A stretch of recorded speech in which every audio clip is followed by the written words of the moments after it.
Hi everyone.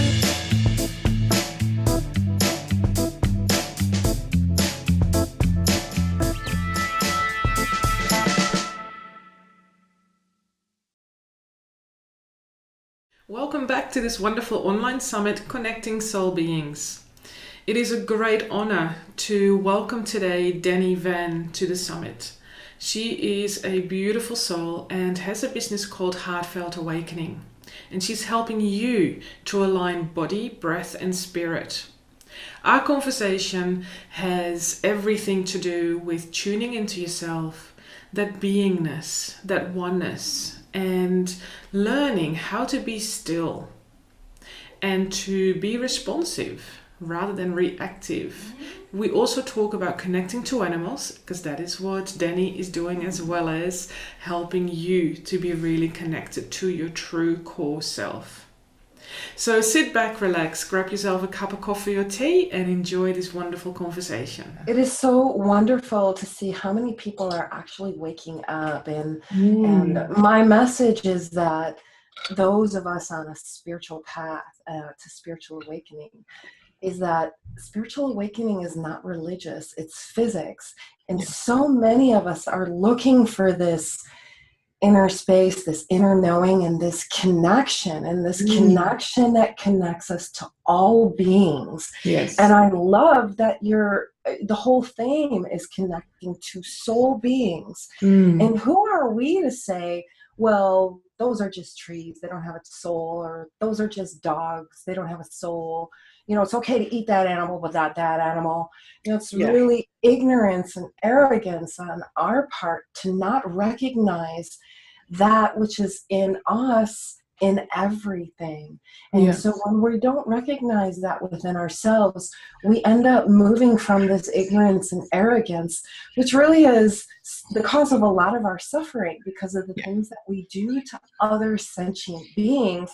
You know, in the United States here, there are certain animals that are deemed farm equipment animals. So chickens, cows, and pigs have no rights like dogs, horses, and cats do. Wow. They're treated completely different.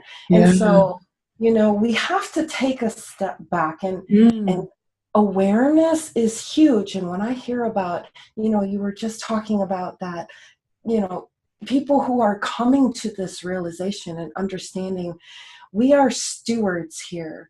We don't own anything. No. Nothing here is ours. It belongs to time, really. Time consumes it all, right? But there's a part of us that is timeless. And when we recognize it in ourselves, we recognize it in all beings. So it's so wonderful to see more of this happening all over the world. There's so many of us shifting to this greater perspective instead of our limited human perspective. So kudos to you. This is just wonderful. Thank you. Yeah, no, and it's wonderful to have you part of this as well, because you bring such a beautiful energy. And, you know, the work that you do is so all-encompassing. Then, you know, it's not just that one focus. It's like you're saying, you know, we're all part of this. So to really include all the beings, and I'm talking about, you know, animals, people, nature, spirit, it's endless, because there's, you know, I'm sure more beings out there that we haven't even tapped into. But it's really beautiful to be able to have you here to make people more aware and to teach them about all that, you know. And that's one of the reasons why I've started this summit as well. It's wonderful to really show us and what we do and the impact that we have on other people's lives and the rest of the universe as well. And, you know, doing that in a combination of working with all beings is, it's magnificent, just magnificent. So thank you. Absolutely. And communication, what I've learned over the years, I've always been able to communicate with animals. Some trees will talk to me, but mostly animals will tell me things. So ever since I was a little kid, I would say, well, if the dog needs this, or it would just tell me. I kind of freaked a friend out. We were new friends, so I really didn't tell her how woo-woo I was. But I went over to our house and one of her kids let me in, and her cat was right at the front door telling me how much he hated the food that they switched it to and that he was really mad about it. And I'm like, oh God, what do I do? And so I go, sweetheart, did you change your cat's food? And she's like, how can you know that? And I'm like, well, he really doesn't like the new food. And then I just dropped it and said, so what's going on? But it stuck with her. It's like, how could you know that? And I'm like, beings talk to me. They don't speak to me in words. They speak to me in visions. So it's like, I'll see this movie kind of go across the screen, and I'll just see it and I'll ask questions. But when we're able to connect with our beingness, this is where all communication stems from. Yes.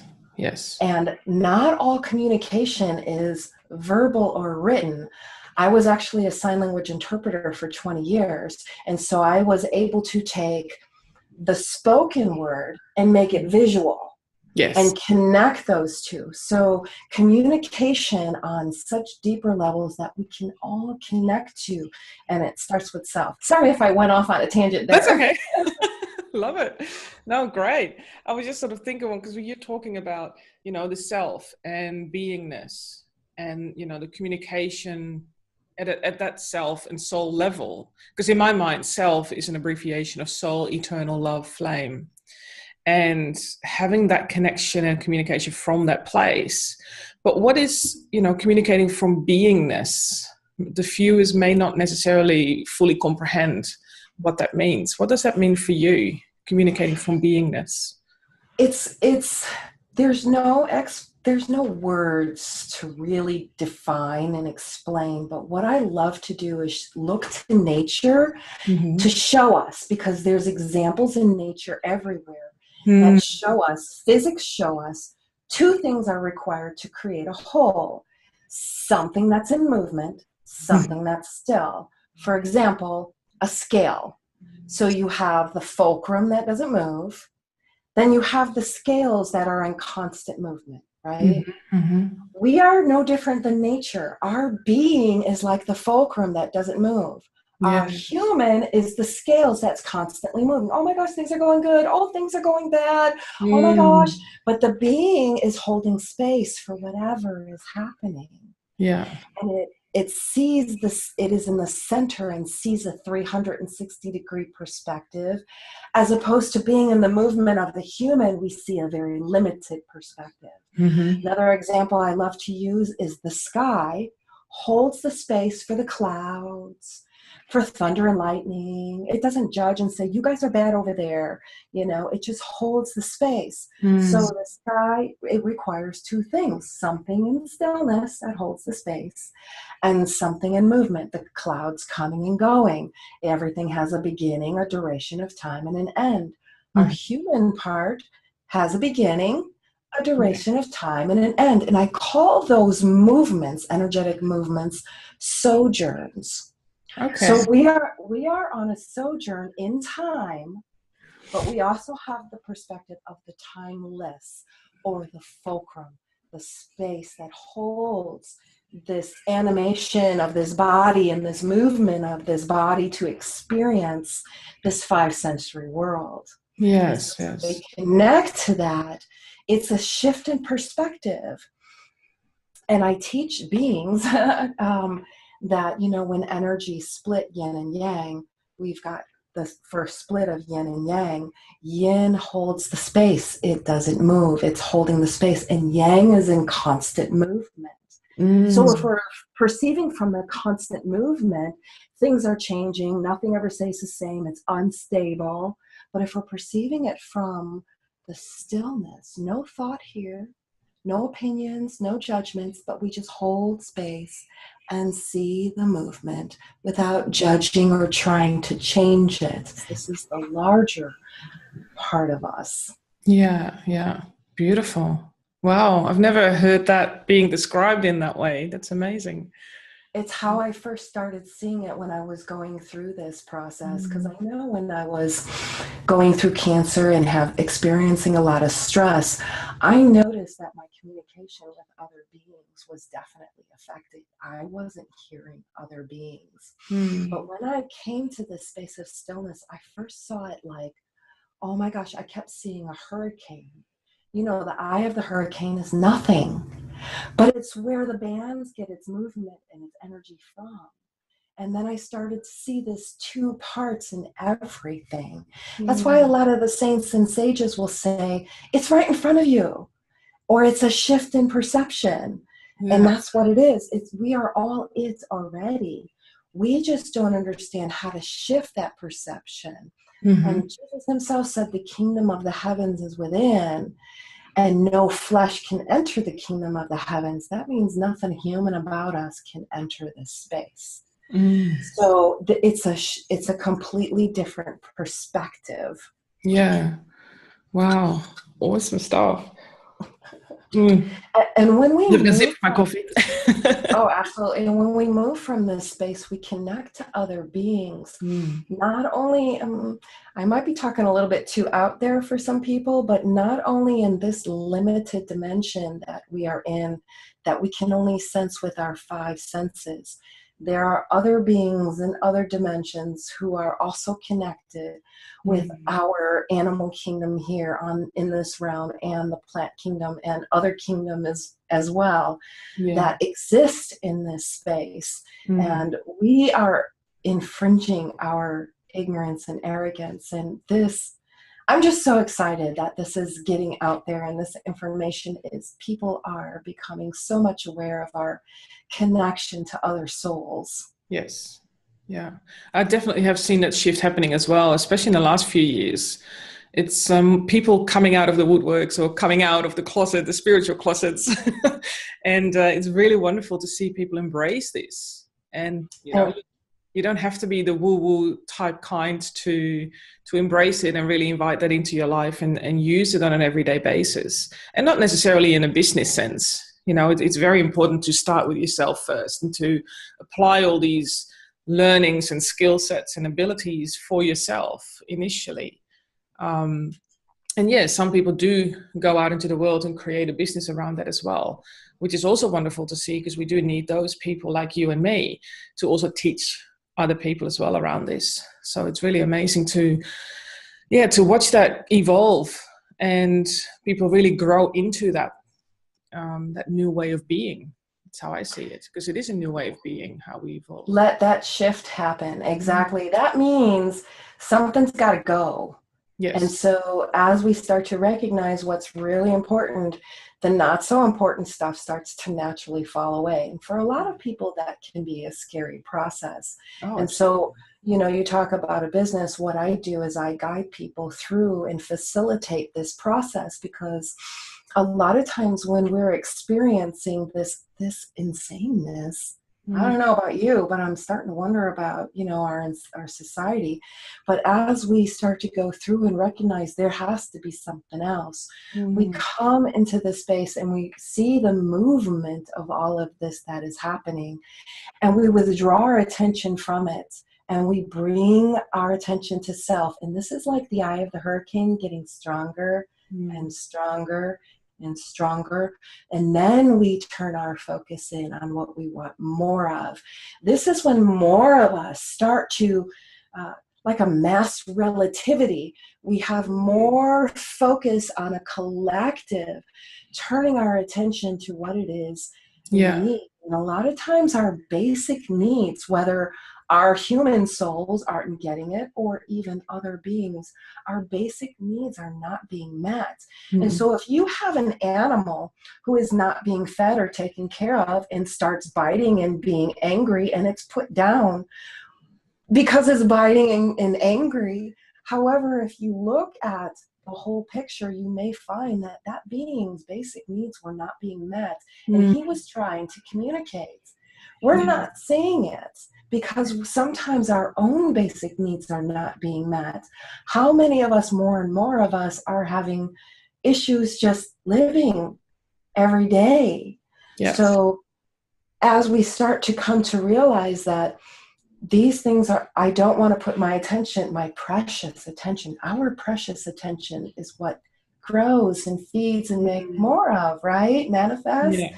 Yeah. So if we're looking at what we don't want, we're getting more of that. So becoming more aware, and sometimes we have to really come inside and say, what is it do I want right now? What is it do I need right now? And most of the time it's self-love and self-care. And when we're able to do that to ourselves, you better believe we won't think twice about doing that for other beings. And so starting with self is so key. Absolutely. Absolutely. And, you know, the animals help us with that process too. They really make us aware that that is absolutely the center point from, I believe, which we exist. You know, that is that self-love. Absolutely. Because that's the being, that's the core heart. You know, it is a physical heart, but it's also the core heart is in the center. And yeah, and you're right. Animals do communicate with us to let us know what is not working well by adjusting their behavior so that we're starting to pay attention. And more often than not, that is so misunderstood. And then it's always, you know, the fault of the animal. And if we take dogs, for example, that's where sometimes the aggression comes in, you know, and the biting and the barking and whatever else. And that's, and I've certainly learned over the years working with animals in that space that they have changed their behavior towards the negative because the people around them have not been paying attention. Even that awareness to acknowledge for the dog or the cat, you know, I know now why you're behaving this way. That can already make a huge shift. You know, it's that understanding, that acknowledgement that I'm here for you. Let's make this work. I'm listening. I'm hearing what you're saying. And, you know, as a conduit, we can then pass that on to the humans around the animals and then put some action in place to make some changes, which 99% of the time happens to be changes for us. And then the animal responds accordingly to that again. Yes, animals respond to our responses or our reactions. Yes. When we're reacting, they'll tell me that they don't recognize us anymore. When we're responsive and we're quiet and we're calm and we're able to redirect any behavior, you know, and we can see why. You see more when you're able to respond. You see less when you react. Yes, that's right. Yeah, exactly. Exactly. And many of us don't have the space within because we have so much happening.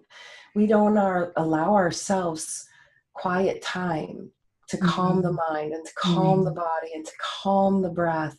And when our body, mind, and breath is calm, the animals around us aren't reactive. When we're and releasing fight or flight hormones, they're like, what's going to happen? Something's going to happen. Something's going to blow. You know, they're wondering what's going to happen, and they're in defense mode. And when you begin to see that, you know, it's like, hey, you know, when you're thinking about those things, your dog is reacting. Have you ever noticed that before? Yeah, exactly. And not just animals, right? It's also the people around us. They will react in accordance to how we show up and how we react. Yeah. And then you get that miscommunication and tension and whatever else happens. So, yeah, it's so beautiful to be able to see it. Yeah, and it's and like you're saying, you know, taking that time to actually be still, but also to sometimes take that step back and then look at it from a observer point of view to go, hang on a minute, what has just happened? What did I contribute to that? And how can I do that differently to have a different response?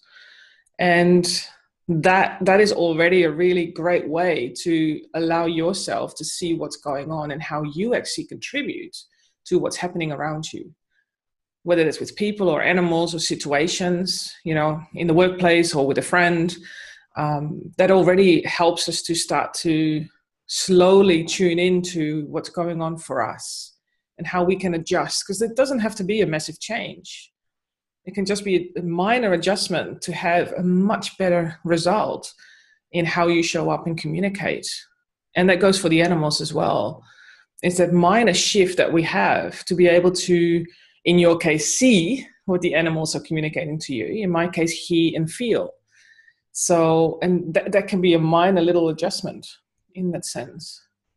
So how did you actually discover that you were able to do all of this? Um, the more this human experienced cancer at the age of 35. So I was obviously disconnected from self. So I took the journey of self-healing rather than going through radiation and chemotherapy. I chose not to go down that route. And I took the path of self-healing. So as I went in myself, my relationship with my husband improved. My relationship with other money improved. My relationship with all of these things improved when I started going on that inner journey and creating space. And, I love when you said about taking a step back, because a lot of times we're so in it and we got to do something, we got to do something, we got to do something, because adrenaline and cortisol is running in our body 24/7. But when we take a step back, we create some space. And 9 times out of 10, we don't have to do anything. Yes, that's right. Most of the time we're kicking ourselves because we reacted too soon, or we said the wrong thing or did the wrong thing because we became reactive. And when you take that step back and create some space, then you can become responsive. And a lot of times responding is just with, I love you. I'm sorry. I'll hold space for you. I'll pray for you. And let that be. And we don't know how to let things be. Yeah, exactly. But I think that also comes from the fact that we're always wanting to help other people and contribute in a way, and that's why certain things are being said too quickly. Like you're saying, we're not having that space and we're not being. I went through a stage like that. I went to a stage like that where I wanted to help everybody and do this, you should do, I wanted to be helpful. And I went through a stage where I wasn't allowed to give advice until I did the advice myself. Wow, what a powerful experience that was. And then 100% of the time, the person figured it out. You know what I mean? They really didn't need me. What they really needed was me to just hold them. Yeah. And tell them it will be okay, and tell them I am here for you. That's really all they didn't need me to do anything for them. And when the advice starts to come up, obviously it's coming from me. It's really meant for me. Yes. Yeah. Yes. And so when I worked on myself, that situation worked itself out. And so I started to see this is where it comes from, right here. Yeah. That is fascinating, because when you sort of think about that and you think back of certain conversations that we may have had with friends or, family or anyone else, you're always presented with something that you're going through yourself, an experience that someone else has that you are going through. And you're absolutely right. The advice that you're about to give is for you in those moments, because they're acting like a mirror in that sense. Yep. So I really started I went through a phase where I started paying attention, and I realized it's just the crazy movement of the mind. And when I come into the space of my stillness, I create space between the movement of the mind and then the beingness, the stillness. And I can watch the mind, and I realize I don't have to react to all of that. And it's beautiful how when sometimes things within me or somebody else, I might see somebody else suffering, and because I recognize it, it's something within me as well. So I'll work on that within myself. And next thing you know, something's released and they're like, oh my gosh, look, it's a miracle. I truly believe when we work on ourselves, it creates this ripple effect. And that's my message, really. It starts with self. Yeah. Oh, definitely. I so agree. Now, I'm really interested always to learn from other people how they experience it, in particular connecting with the animals. People always tell me, how do you get to the level of where the animal is to be able to hear them? And I have learned all about frequency and vibration and, lifting yourself up to that level. But it's not necessarily over the years a lifting up to that level. It's really adjusting yourself to be in the same sphere almost, to be able to see, hear, or feel what the animals are going through. How do you experience that yourself? I used to experience it like through Reiki. I would do Reiki on horses, and I would see like movies. One time I was doing Reiki on a horse and I saw this dark place and then loud noise and then light. And I realized, oh my gosh, this poor thing was trapped in a trailer during a thunderstorm. So once I started working on that fear that I felt coming up, there was like this release. It's almost like, you know how you try and hold a beach ball underwater? Mm-hmm. And then it pops up. It's Yeah. kind of like that feeling. I would feel it. But now when I work with animals, I come, and I also love cranial sacral therapy, and that's working with the soft tissue around the skull and the spine. And so I work on animals with that as well. Okay. And so when I come to the space of beingness, there's just stillness and quiet here. So I'm not looking for any vibration. I'm just holding space.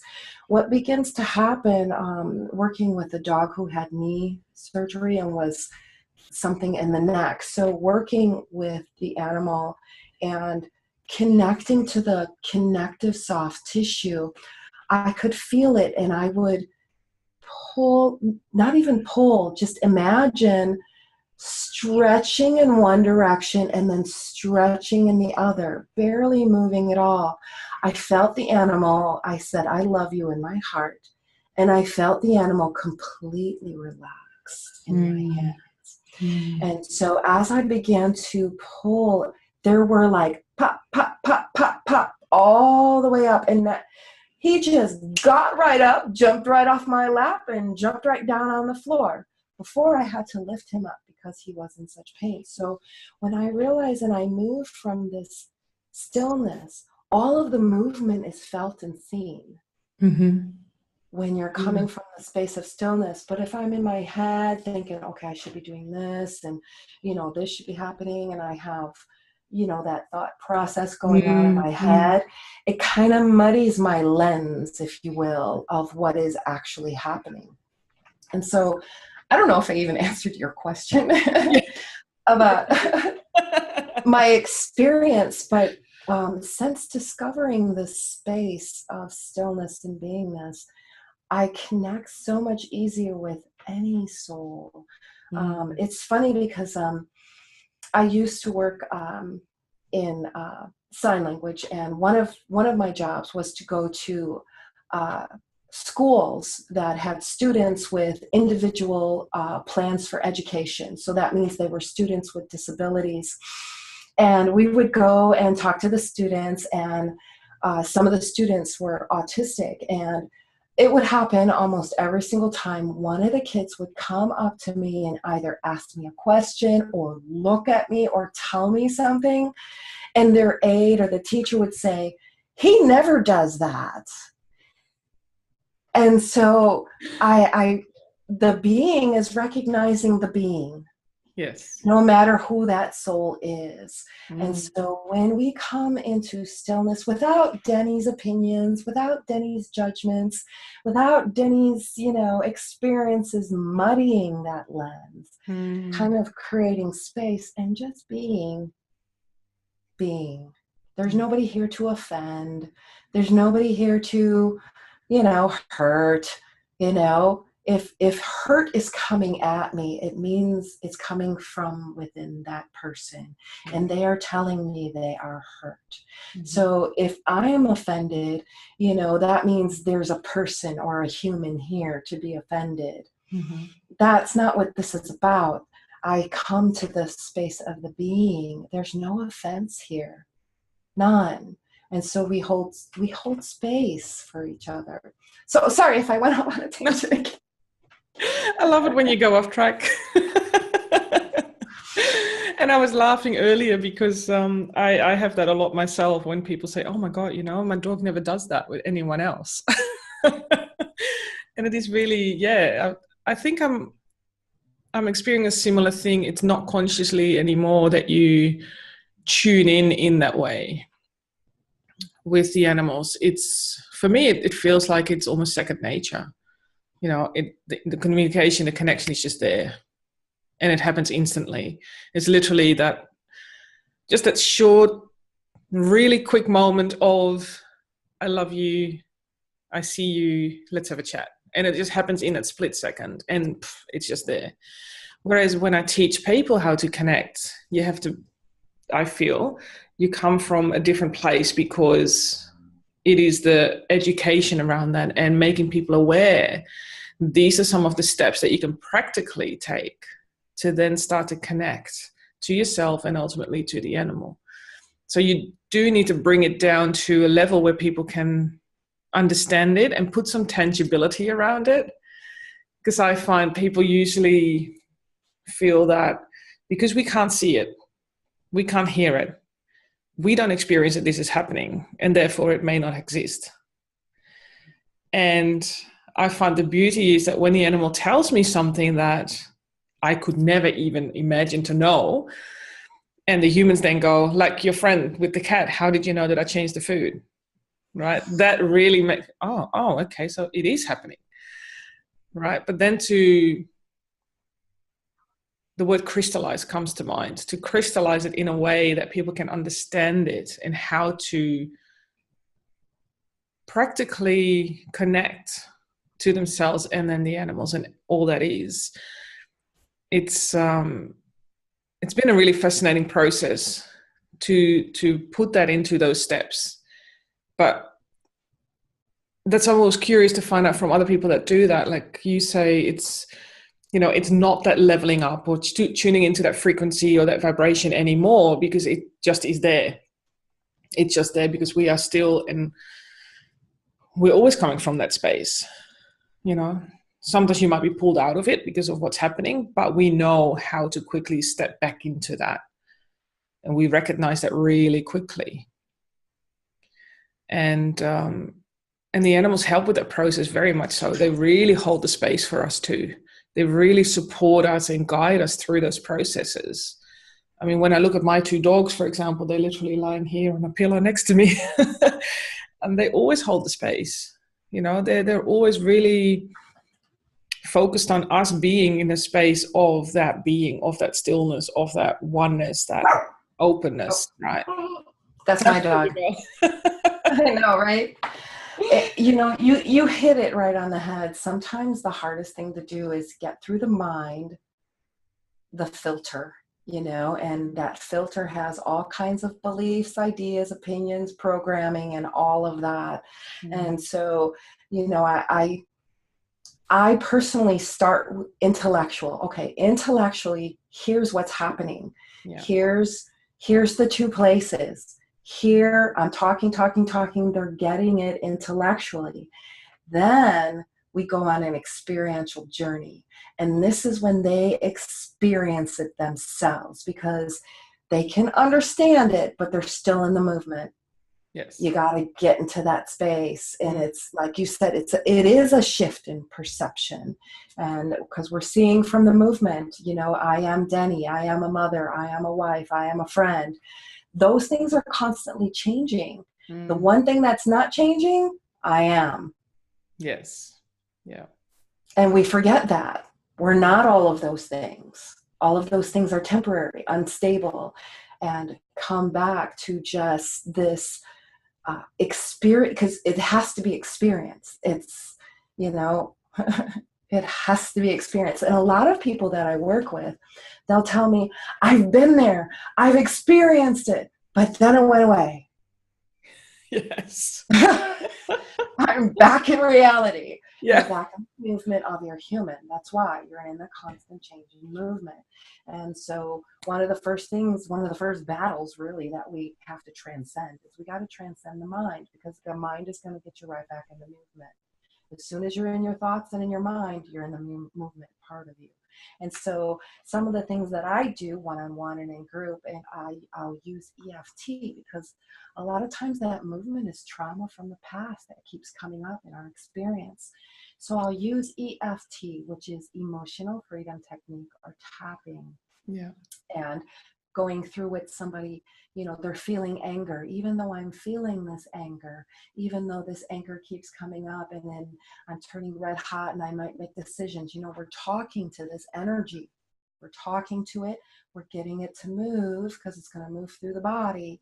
So we're talking and tapping, even though all of these things are happening. We're looking at it. We're not suppressing it. We are not suppressing it no more. No. We are looking at it dead on. Even though these things are happening, I choose to create space, sit in the center of my being, let go of my attention to it. Whatever resonates with that person, you are now, we're removing your attention from it and coming back to your center. That's transcending the mind. Now the mind is going to come back and go, hey, remember this? Hey, think about this. Hey, hey, hey. So recognizing there goes the mind again.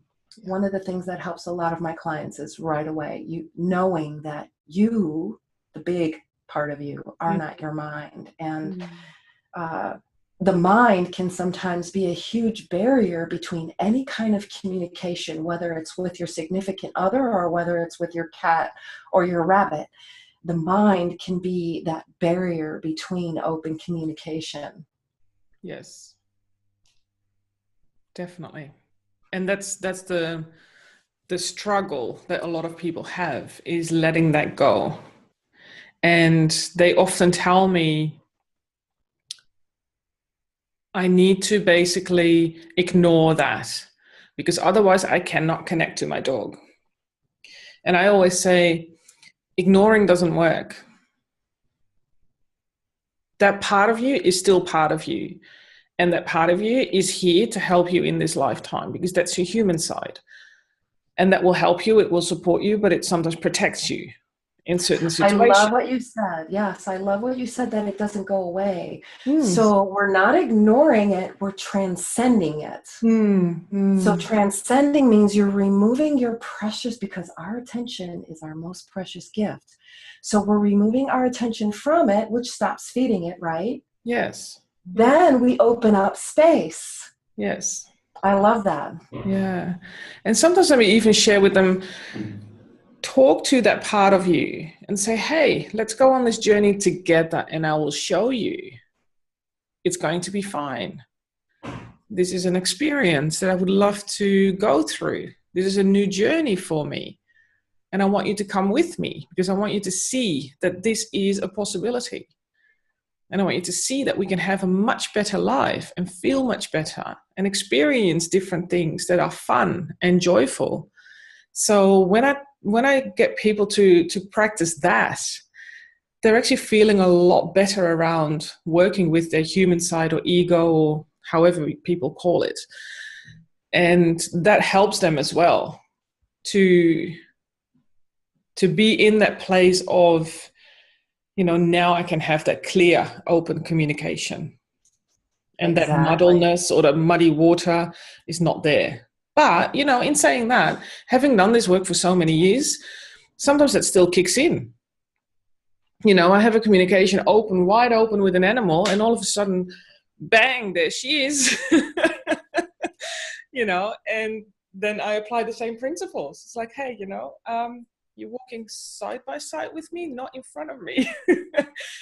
This is working. Because sometimes that part, which is the doubt and the not trusting, and it sometimes does kick in.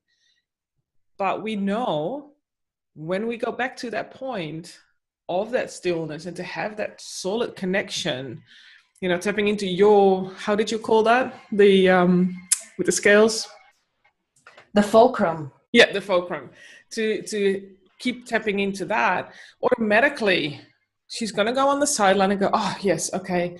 Yeah, I know, it's all good. And then bang, the communication is clear as crystal again. It's just amazing.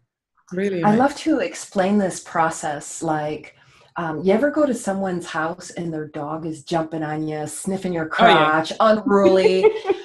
And then you'll go to somebody else's house and their dog is perfectly behaved. They sit there and wait until, their human says, okay, you can say hello.